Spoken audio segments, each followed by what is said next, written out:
Let's talk about unconscious bias training and the fact that the government now are going to stop it for civil servants. They fear it could be counterproductive.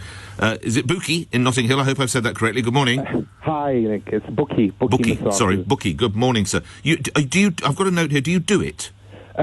Yeah, I'm the founder of Diversity Think Tank. Okay. And we have a different approach to that which Whitehall has been using, and I'm not surprised that it's not working what they're doing. Tell me what you do that's different to what they're doing or have done. The problem with what they're doing and what most people, in fact the vast majority of people do in relation to unconscious bias, is that they come from a place of guilt, right? So they have guilt-based inclusion solutions. And the problem with guilt-based inclusion solutions is it always leaves a victim. Yeah, if you're guilty, there must be a victim. You must be guilty of doing something. And the problem is if you come from a place of guilt, eventually people resent that because they feel, why am I guilty? I'm not racist, I'm not sexist, I'm not ableist. So take me through what you do then. I know you've only got a couple of minutes, but explain what you do. Yeah, so the way that we look at it, right, is that first of all, we're against this guilty perpetrator, hapless victim model. It just doesn't work, right?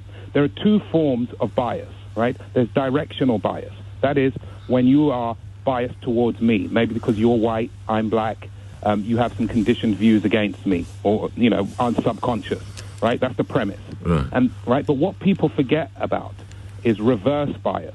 So reverse bias is because of all the negative bias that I've had towards me, I assume that anything that you do or things that you do come from a place of bias. And because of that, right, I am then paranoid about you being biased towards me, even though in many cases you're not. So the problem with addressing unconscious bias is that what you need to do is not come from a place of guilt. You need to come from a place of fairness. Okay, how do you do this all in one session or a couple of sessions? Well, the first thing is to recognize that unconscious bias has been here before it was called unconscious bias, and it will be here after it's What did it used to be called? Well, it just didn't have a name. Shakespeare wrote about unconscious bias. See? I mean, it didn't have a name, but people would have... Which play was that? Sorry? Which work is that of Shakespeare's where he talks... Well, Shylock in Merchants of Venice.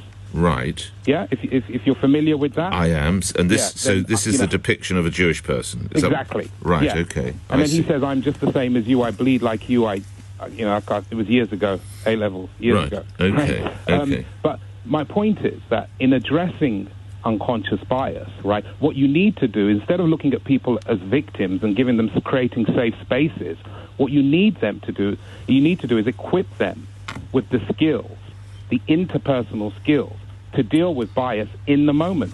Because sometimes... But how do you do that? Yeah, the way that you do that is you have to equip them, we call it coming from a place... Go through a scenario that you play out with someone. We've got about a minute left. What do you do? I mean, do you sort of act something through? Yeah, so let's say I'm a black guy, because I am, right? Right. You're a white guy. I am. You are. Right? Okay. So, right, you're my boss. Right. I assume there's a glamorous project. You never gave it to me. Okay. Right. So I assume now that I'm not sure whether that's because of my heritage and all those other things. No, because you're hopeless. Or because I'm hopeless. Yeah. Right? Which it could be, right? Yeah.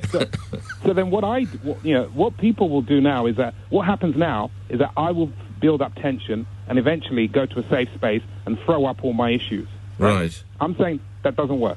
Okay. What I'm saying I should do is have a tool in which I can have a conversation with you which doesn't cause you to be defensively fragile. I see. Right. And the tool that I need to use to do that is something that we call DDE, dispassionate developmental inquiry.